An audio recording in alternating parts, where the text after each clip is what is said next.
Right, as you can see, she's been painted green all inside the arches. These are new, I made these are for the back lights. There's one bolt there, you undo that bolt and then basically these come off, and then you can basically disconnect the lights. That's the only way you can take the actual lights out, because behind the back of them there should be nuts. But yeah, so I have made them, they're brand new because the other ones were rotten. So yeah, she's coming along very slowly, very nicely. So now this half is all painted, obviously this half, and now all has to be prepped up. So let's just go around this side a minute. So here we are again on this side. Exactly the same, so she's all been done, all the wheels been painted, all inside the arch. There you are. See, I started to drill the holes, and then I kind of stopped because I wasn't too sure. I've only drilled holes on this one because I'm going to get new lights, but I'm not too sure whether the ones I've got are the ones I'm going to be getting, if you know what I mean. They might be different holes, but it's all been painted in the cupboard. A cupboard, look at me. Where the hydraulics oil is, cupboard. I've had a really long day today, so yeah, I've been quite busy, but yeah, there we are. So we're getting there slowly now. Now it's about concentrating more or less on this back end now. So the back end, all this, I'm going to move this over, slide this over across. Hopefully, if the brakes, if the brake on the on this actually comes off, on the hydraulic, if it releases, I'm hoping it does. If it don't, that'd be another video of how to do that. So yeah. So that's basically the next task, is to do that. So we're getting there slowly, looking good.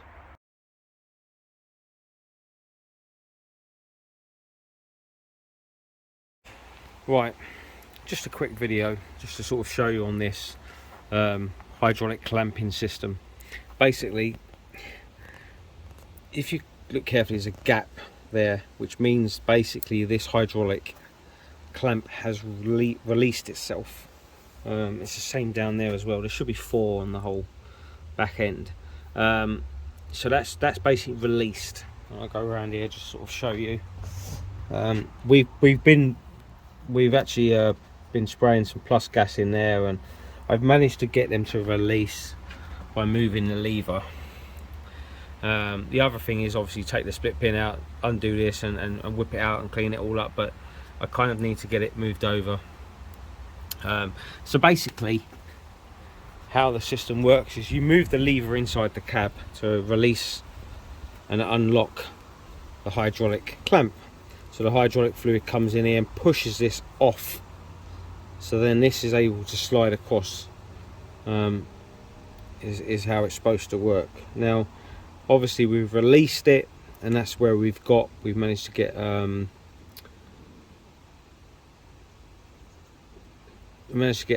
basically a pin down the back here and sort of hit it with a hammer with a wedge to try and sort of pull it off, and that's what we've done. So that's as far as we've got so far. But then obviously what you do is you use the back arm to basically you dig it in, and then you pull the whole unit across, so it slides across to here is the plan. But I just wanted to give you a quick video on showing you just obviously these are your hydraulic clamps. Some people may not know, some people will know, and you know, basically when the clamp is close up against here, that means it's locked. That means the hydraulic clamp is actually locked onto the JCB back end, and obviously this is released right now, so we've left it released. I'm letting it soak for a little bit. As you can see, we've been spraying plenty of gear. So yeah, it's just basically the next job is now to start the JCB up and pull the back end over to slide the whole unit across is the plan. So then I can prepare this side and prep it up. Right, moving the actual back activator to slide it across over to here. That lever right now is locked. So pointing towards your levers is locked. pointing towards the wall, or sure it's not the wall, but the side of the tractor is unlocked. Just thought I'll let some people know, because some people don't know. If you haven't got it written on there, you don't know. If you haven't driven one, you don't know. So that's basically that. And what we're going to do is we're going to use the arm. We're going to push the arm down and push it over. So let's see what we can do. I'm going to try and video as much as best I can, but it's very difficult holding the camera and operating two levers at the same time. So my driving of this may not be as good as what it should be. Right, so when you're doing with this, what you're doing is you're going to push the arm down, and you're going to push this one out.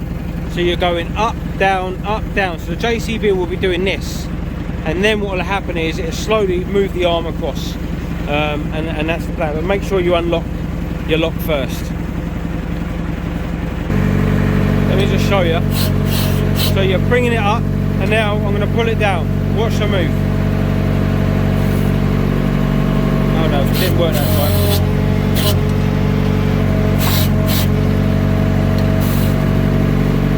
There you are. You see it sliding slowly. So what we'll do is we'll lift it up again. See if I can push it out a bit more push on it. Now I'll raise it down and she'll move. There you are. She's sliding across slowly, and that's all you need to do. Just keep doing that, and she'll slowly wiggle her way across. It's pretty easy when she's unlocked, but I'll cut the video here because I want to try and get it done. Just to let you know, so there she is. She slid all the way across now, bam, over to there like that, and now I've put the lock on, so she's locked now, all done. You now know in the video this machine slides across nicely. So now it's time to repair and paint the other side. So that all works and I'm happy. So as you can see, I've moved it over, so that's been done. So that's been now moved over. I'm quite happy with that, so it looks good. It's all greased up, so I've just got to clean the grease up. And once the grease is all cleaned up, we can then prepare and start painting this corner here, and then that's more or less ready for the cab to go back on. And in the meantime, while I'm doing some work in the cab of the evenings, I'll start painting the activator on the back. So we'll go from there. So yeah, it's good. The only thing I will recommend, guys, is when you do move the arm over, you are going to destroy some of your lovely ground. Especially if you haven't moved it in years. And my advice is, you know, try and move it over every now and again, every 6 months, maybe every year. Just slide it across backwards and forwards to make sure it all works and does what it should do, and grease up behind the back of it, and then you can clean it all up.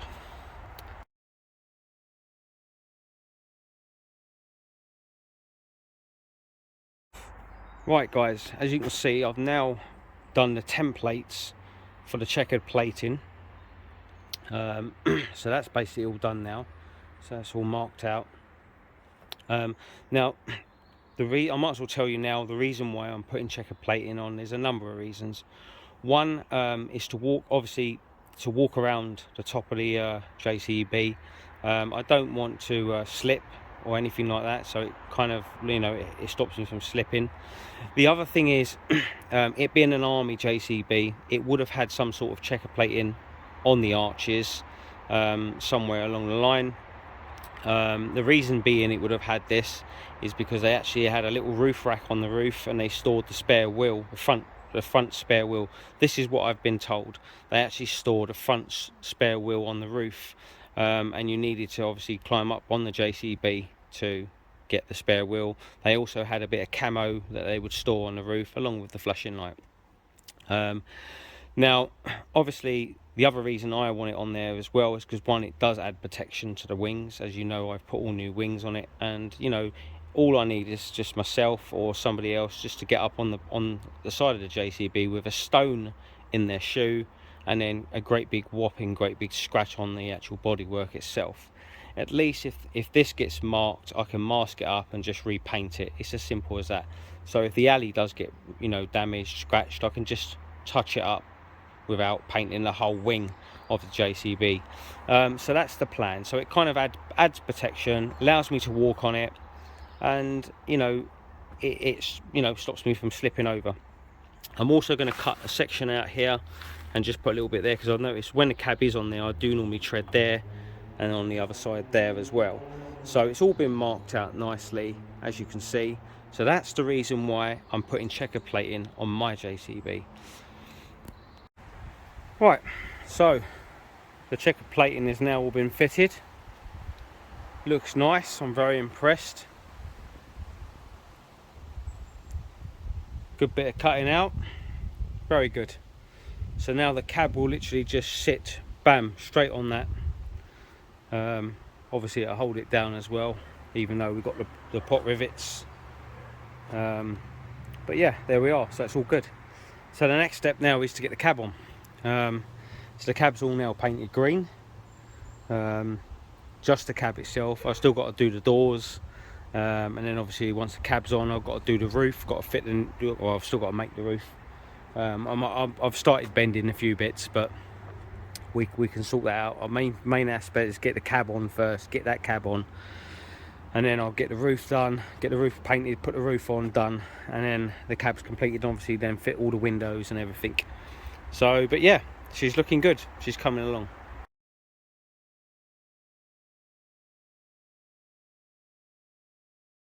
Right, just a quick video on this one. Basically what we're going to do here is, obviously this I'm keeping as much of this as I can, but obviously here we've got to remake this. So basically I'm going to cut this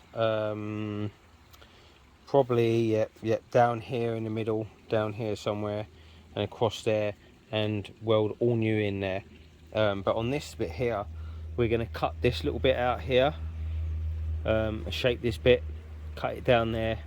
So we're going to cut a little section, so we're keeping this, and then we're cutting this off, and then we're putting all new way across there. The other side's okay. So that's the plan for that. So that's what we're doing. So we're just cutting sections out and just slowly putting sections in. And that's where we are really with it at the moment. So she's slowly getting there. All the red is what's been repaired, and all what's not red has not been repaired. But again, this is all coming out, so we're getting there.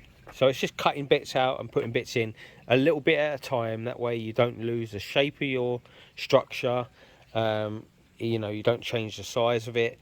So yeah, that's the way I'm doing it. Right, so just a quick video. Basically what we're doing is these bits we're keeping, and everything else we're putting in new. So with a dent like that, you know, when you look round to the other side, you'll see that there's that. Let it focus, there we are, there's that. So it's quite difficult because obviously I can't remove this. So it's all about putting a puller on there and pulling that dent out slightly. And then obviously what we're going to have to do with some of these little bits, these little minor pieces, is literally a little bit of filler. I don't like using filler, but it is a cab at the end of the day, and it's not structural. And it's just basically just, you know, smarting it up a little bit smoother. But yeah, it's pretty good. So that's the plan, to keep these bits original and just patch everything else in all new. So that's the plan. Right, so basically with this has all been cleaned up. Okay, we've cleaned all this up here. So we're going to literally cut this out here, across here. We're going to put a little box section in there, all the way across, to give it some strength and some support. So basically what we're going to do is we're going to cut this whole section completely out. So this is the good bit. So we're going to cut all this out. As you see, we've been doing lots of work. And then obviously we're going to cut that off there. We're going to weld this piece in. We're going to cut a piece, put a box section in there. And the same all the way along here basically. And obviously that's a good bit, so we're cut across around there, put a piece in probably here, all the way in. I'll grind that and fill that with a bit of weld. So that's kind of like the plan on how we're going to do that. So that's basically where we're getting. She's slowly coming along nicely. Looks pretty good. So we're getting there. We're getting there. It's hard. It's not easy. You know, stuff like this I'm going to have to make good. We'll put a blob of weld in there and that. But, you know, we're getting there. We're working with a bit of rust, and we're creating a piece of art, I guess. Right, so up here what we've done is we've chopped this, welded in a new piece. What I've done is here I'm going to leave the welds because there's no point, because the actual roof comes down to about there. And if you look from the manufacturer, they actually do still have the welds on display. So, you know, you don't really see that anyway, because the actual roof itself comes to about here. And then obviously you've got the window sill, so you're not really going to see nothing. So it's pointless me grinding that flat. But as you can see, all down here is all nice. So that's all nice. It's all come out pretty good. So we're all pretty good there. Just got to grind down some of the welds. But yeah, it's all coming along. As you can see, this is lovely. We'll polish this bit out, and maybe a little bit of duct tape just to hold that onto there. But yeah, just joking, guys. Not really. But it's getting there. It's slowly getting there. You know, this isn't a 5-minute job. It is a big job, big task, many hours. But it looks good. So yeah, it will look good when it's all painted in green. So yeah.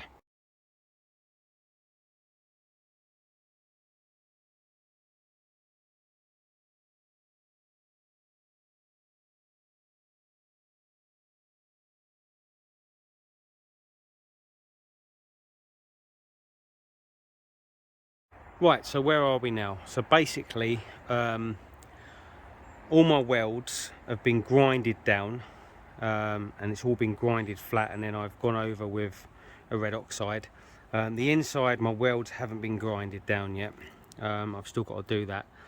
But the outside, I've grinded most of the welds down, you know, to a reasonable standard, and obviously then put it into grey primer now after the red oxide.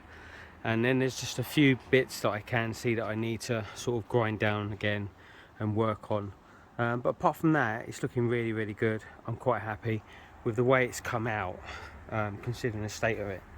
It's really come out pretty well. So yeah, that's not a bad job. A lot more work to be done, but we're getting there. So I'll just keep grinding down until I get it nice and smooth.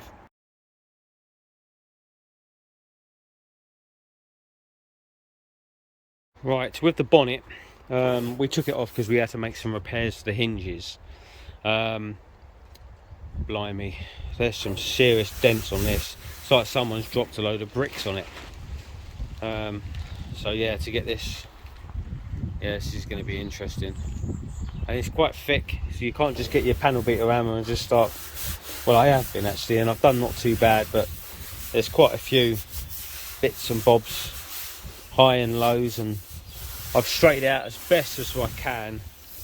I put a big lump of metal on the back here and just hammered it, and got it more or less flat, because this was all up and down, all dents and blobs. And we're going to put a weld in there, blob some weld into there, blob some weld into there as well. So yeah, I'm just going to prep it up now. A little bit of blob some weld into there as well. Yeah. So that's basically the bonnet. The bonnet's coming along quite nicely. This was all bent here and in a right mess, but you know, we're getting there. So the bonnet's now going to look a lot better when it's done. The handle was completely bent. It was all twisted and bent and flattened. You couldn't really. It was a mess, but it's a little bit better. But we get there. Right. So we've managed to get the cab on to the JCB. So it's all basically on. So yeah, it looks pretty good, not too bad. It needs to be all bolted down and put down properly. The only thing is, this here, when this is going to be bolted down, because I did bolt it down, I noticed because of the checker plating there's going to be a slight gap which water's going to run underneath. So I'm going to have to change and put a different type of rubber underneath this, I think, to sort of push it and flatten it down, and kind of seal off the gaps. I didn't think about that. Well, I did, and I kind of thought I'd get away with it with this, but this is quite solid, and it hasn't worked. But apart from that, she looks pretty good. I'm quite happy with it. It looks quite nice. Obviously I just got a temporary roof on there for the meantime, so that's just a temporary roof. But yeah, it's good. It just obviously doesn't look right because obviously the windows are not in it, the rubbers are not on the windows, and obviously I still need to bolt it down, so it's just kind of like just sitting there, so it does need to be bolted down and pulled nice and tight to the actual base of the JCB. But obviously I'm going to leave it as it is for now, because I'm going to try and figure out a rubber system that I can fit around around the whole bottom of the tractor, to try and sort of seal up the gaps. Just, I don't want water to sort of get into the cab, where I've done the checker plating like all the way across. If I'd done the checker plating not under the cab, then it would have worked quite good, but I kind of wanted to give checker plating through the whole lot to give it all strength and support, and also make it look quite nice inside. So that's the plan for that. So let me just climb up on the JCB once. There we are. So yeah, so that, as you can see, the checker plating goes all the way inside, and I quite like that. It looks quite smart, and it also adds a good bit of strength. I've got to drill holes and fit the plate back over there, the plate, the actual main with all the tractor number and everything, serial number and all that's got to be put in there. But yeah, apart from that, you know, it looks pretty good. You know, it just needs to be all bolted down, and I need to weld a few. I need at the back there. At the back there, there's a hole. At the back there, there's a hole. I need to weld the brackets onto the actual thing, and then I'll touch it up. But yeah, so that's it really. So it's in. All I've got to do now is just sort the roof out. I've got a little temporary roof just to stop the water from, if you look, just stop the water from coming in. But yeah, you know, it's just it's a case of now make the roof and then slot the roof on, and then should be done. So that's where we are. So hopefully we can get this done before winter, and then I can get all the windows in. I've got the big window. I've got to buy that. The big window here has got to be bought, and obviously the front window's got to be bought. But we will get there. It's coming along. So the next video will probably be to do with the actual roof itself and finishing it off, putting all the rubbers around the edges and fitting the windows. So that's going to be the next video. So keep a lookout for that one, guys.